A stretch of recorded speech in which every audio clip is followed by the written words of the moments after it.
So today I'm going to be walking you guys through rectangles. So the main thing to know about a rectangle is that all of the properties that we discussed in section 9.1 of a parallelogram still apply to a rectangle. All rectangles are parallelograms. So for one, we know that opposite sides are congruent. So AB and DC are congruent, and AD and BC are congruent, right? We still know that the diagonals bisect each other. We know that opposite angles are congruent. All of that still applies, right? Everything we discussed about a parallelogram is still true. Another thing we know, not only are opposite angles congruent, but it has four right angles. So angle D, angle A, angle B, and angle C are all right angles. Okay? And now, not only do the diagonals bisect each other, but the diagonals are also congruent. So, DB is congruent to AC. Okay? So, everything we talked about with the parallelogram is still true. We now also know there's four right angles and the diagonals are congruent. Okay, moving on. Let's look at the next problem. So, PRST is a rectangle, and we have to find each measure if the measure of angle 1 is 50 degrees. So, right here, the measure of angle 1, that's 50 degrees. Okay, that's what we know. Let's look at the first question, number 9. Find the measure of angle 2, right here.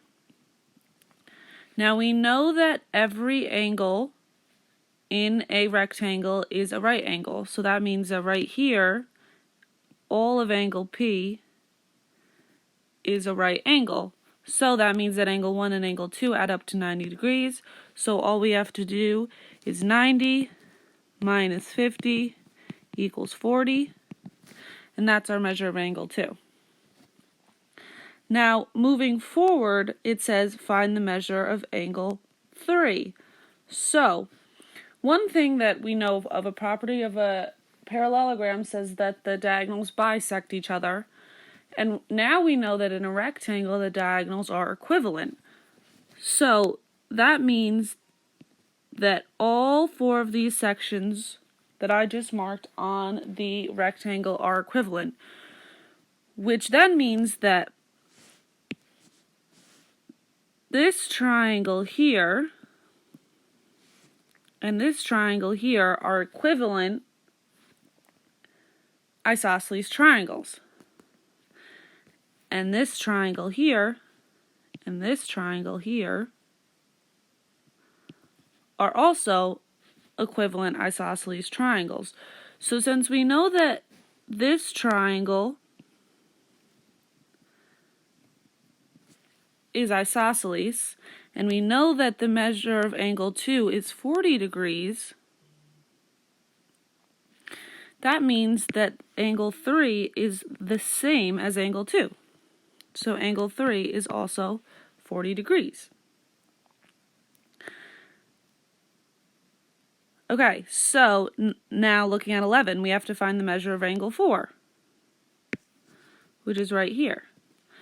We know that angle 3 is 40, and we know that all of angle 4 is a 90-degree angle, so we just subtract again. 90 minus 40 is 50 degrees. And that tells us what angle 4 is. Another way to look at this is we know that angle 4 and angle 1 will be equivalent because they are both equivalent isosceles triangles. So since we know that angle 2 is 40, we could also just say, hey, angle 4 is also 40. Now, number 12 asks for angle 5, which is right here. Now, again, we can just look right ahead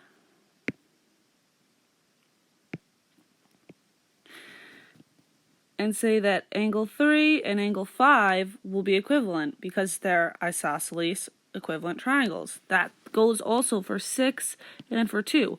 All of those angles are equivalent. So all of those angles are 40 degrees. So we said that angle 5, let me use a different color.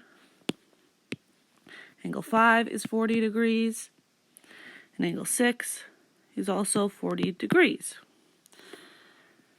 Same goes for if we look at number 14 says find the measure of angle 7. So angle 7 is in an isosceles triangle with angle 1, and it's equivalent to 4 again. So we know that 4 is 50, and we know that 1 is 50, so 7 is also 50. Now, the question goes, let me clean this up a little for you guys.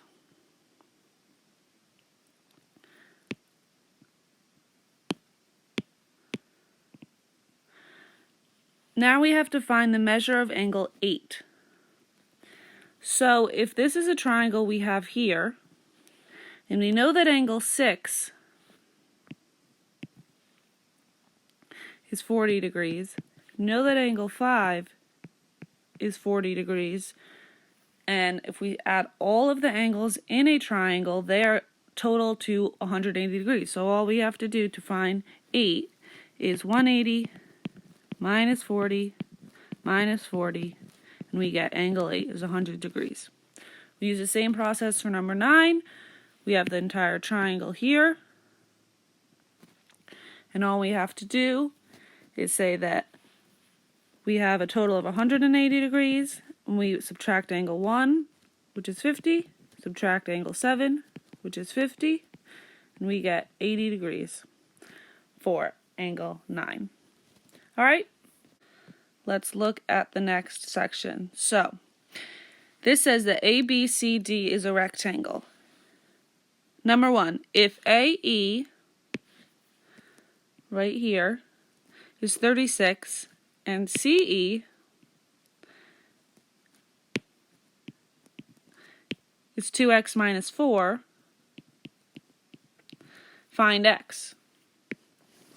So all we have to do, if we know that the diagonals bisect each other, that means that AE right here is congruent to EC. So all we have to do is set 36 equal to 2x minus 4. Add 4 to both sides. 40 is equal to 2x, divide by 2. And x is equal to 20. That's it. All right, let's look at number 2. So number 2 says, if BE, right here, is 6y plus 2, and CE, right here, is 4y plus 6, find y.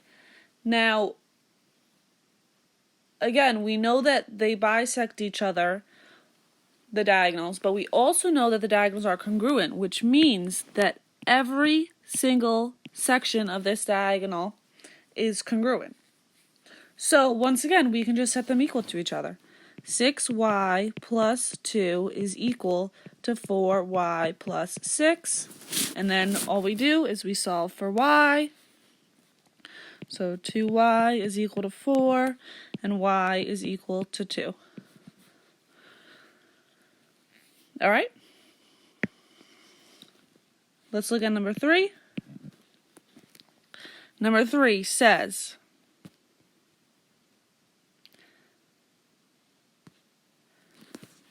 if BC is equal to 24, and AD is 5y minus 1, find y. Now, opposite sides of a parallelogram are congruent. We know that because a rectangle is a parallelogram and the property still holds. We set them equal to 24 equals 5y minus 1. We add 1 to both sides and we get 25 is equal to 5y. Then we divide by 5 on both sides, and y is equal to 5. Okay, let's look at number 4. Number 4 says the measure of angle BEA is 62. So BEA is right here, and that's 62. And it says find the measure of angle BAC, which is right here. Because we know that this triangle right here, BAE, is an isosceles triangle, we know that these angle BAC and ABD are equivalent, these two green angles. So all we have to do, since we know that the angles of a triangle add up to 180, we do 180 minus 62, and we get 118. And then we just divide the last two angles by 2 because they're equivalent. So 118 divided by 2 gives us 59 degrees. Okay? Let's look at number 5.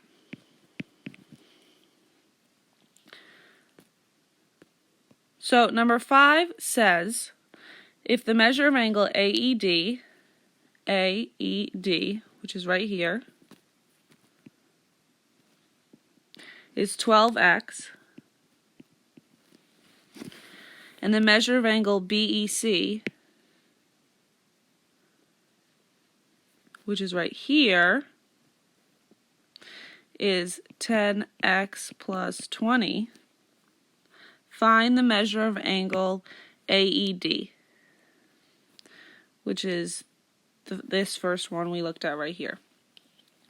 So we know those are both equivalent, those angles are both an equivalent isosceles triangles, congruent. So all we have to do is set them equal to each other to solve for x. 12x is equal to 10x plus 20. Subtract 10x, so we get 2x is equal to 20.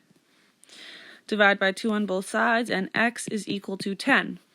However, we have to find the measure of angle AED, so we know that AED is 12x.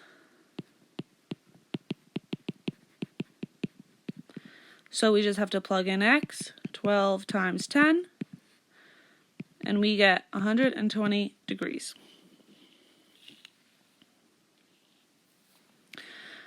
Last but not least, let's look at number 6, because you guys can skip 7 and 8. So number 6. Number 6 says if BD, this entire diagonal, is 8y minus 4, and AC, which is this entire diagonal, is 7y plus 3, find BD. So we know that the diagonals are congruent. We set them equal to each other. 7y plus 3 is equal to 8y minus 4. Subtract 7y from both sides, and we get y minus 4 is equal to 3. We add 4 to both sides, and we get y is equal to 7. But we have to find BD, so we just have to plug that in. So 8y minus 4. We know that y is 7, so we plug in 7. And we get 52. All right?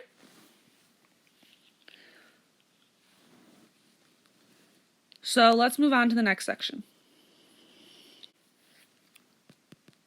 So now we have a rhombus. So once again, we have all the same properties of a parallelogram. That does not change. One thing that does change is that it is equilateral. That means that AB is congruent to BC, which is congruent to CD, which is congruent to DA, right? Every side is congruent. So now, if we look at the third property, diagonals are perpendicular to each other. So all of these diagonals create right triangles as the inner angles. Finally, if we look at number 4, diagonals bisect the angles of a rhombus. So that means that angle ADB is congruent to angle CDB. So angle ADB right here is congruent to angle CDB right here. And that goes for every single one of these. These are congruent. Just be aware that opposite angles are still congruent, so not all of the angles in the triangle, just opposite angles. Now, moving forward, we have a square, which a square is a version of a rhombus. Okay? So it has all the properties of a rectangle and all the properties of a rhombus put together. So everything still applies. We have right angles in every corner. All of the sides are congruent. And if we were to look at diagonals, it would still apply that the diagonals are perpendicular, they are equivalent, they bisect each other, on and on. Everything still applies. Okay? Alright, so moving on, let's look at this rhombus that was given to us here. So, here we have rhombus DKLM, and we know that AM, right here, AM is equal to 4x. And we know that AK is 5x minus 3, right here. And we also know that DL is equal to 10. So right here, this entire diagonal is 10. So first we have to find x. So we know that it has all of the properties of a parallelogram, which means that the diagonals bisect each other, which means that AM and AK are equal. So what I'll have to do is set 4x equal to 5x minus 3, subtract 5x from both sides, and we get negative x is equal to negative 3, so x is equal to 3. Okay, moving forward to number 2, we have to find AL. Now we know that DL, the entire DL is equal to 10, and since we know that the diagonals bisect each other, all we have to do is 10 divided by 2, and we get 5. Right? Because AL and AD are the same. So, number 3, we have to find the measure of angle KAL, which is right here. I marked in the yellow. Angle KAL. Now, one of the properties of a rhombus says that the diagonals are perpendicular, which means all of these interior angles are 90 degrees. So, 90 degrees. Pretty simple. Last but not least, we have to find DM. So DM, and let me clean this up a little for you guys. So DM is right here. Now, we know that AL right here is 5, which means that also AD right here is 5. And we also found X for AM. So we know that AM is 4X, which means that, and since X is 3, we know that AM is 12. So right here, we have 12. But we know that the diagonals are perpendicular, so this is a right angle right here. So what can we do when we have a right angle in a triangle? A squared plus b squared equals c squared. So 5 squared plus 12 squared equals c squared. 169 equals c squared. So c is equal to 13. All right, so moving on.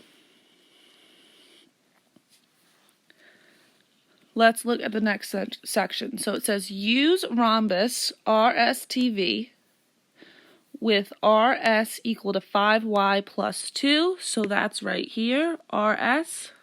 Let me erase this so it's not in the way. So RS is 5y plus 2. And we know that ST is 3y plus 6. And NV, right here, that is 6. So first we have to find y.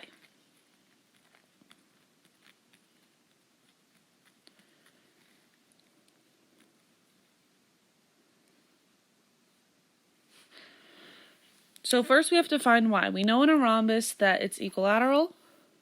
So all we have to do is set them equal to each other. 5y plus 2 is equal to 3y plus 6. 2y is equal to 4 divided by 2, and y is equal to 2. And then moving on to number 6, it says find TV. So TV is right here in the yellow. Now we know that opposite sides are congruent. So all we have to do is take 5y plus 2 and plug in what we solved for y. So 5 times 2 plus 2, and we get 12. All right, let's have a look at number 7. So in number 7, we are looking for the measure of angle NTV, which is right here, NTV. Let's take a look at what we know so far. So we know that the measure of TV is 12, right here. We know that this is 12, so we know that RS is 12.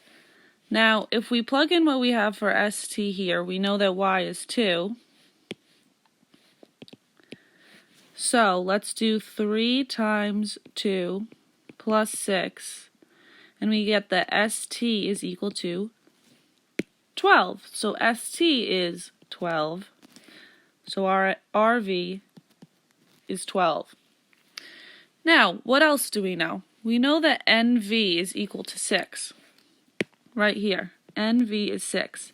But since the diagonals bisect each other, SV, this entire diagonal, is also 12. So what do we have here?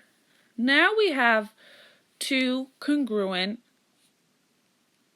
equilateral triangles, right? Because every side is 12. So if every side is 12 and it's equilateral, that means that each angle is equal to what? 60 degrees. Each of these angles is 60 degrees. So that means that the measure of angle STV is equal to 60 degrees. However, we know that the diagonals bisect the angles, so all we have to do is 60 divided by 2, and we get 30 degrees. So that's what we have for the measure of angle NTV. So now it says find the measure of angle SVT, which is right here. I just put it in green. But we know that that is part of that equilateral triangle we were just talking about. So the measure of that angle is 60 degrees. Now we have to find the measure of angle RST, which is right here. It's this entire angle here in green. Now we know that we have two equilateral triangles, so right here we know that this is 60, and we know that this is 60 because they're both in two separate equilateral triangles. So 60 plus 60 is equal to 120 degrees. Now we have to find the measure of angle SRV, which is right here in blue. So again, that's part of the equilateral triangle, so it's just 60 degrees. All right? All right, ask questions. I know this lesson was kind of a lot, and there's a lot going on in every problem, which makes it really confusing. So feel free to email us, let us know, and we'll help you out in whatever way you can. All right? Stay safe and stay healthy, guys.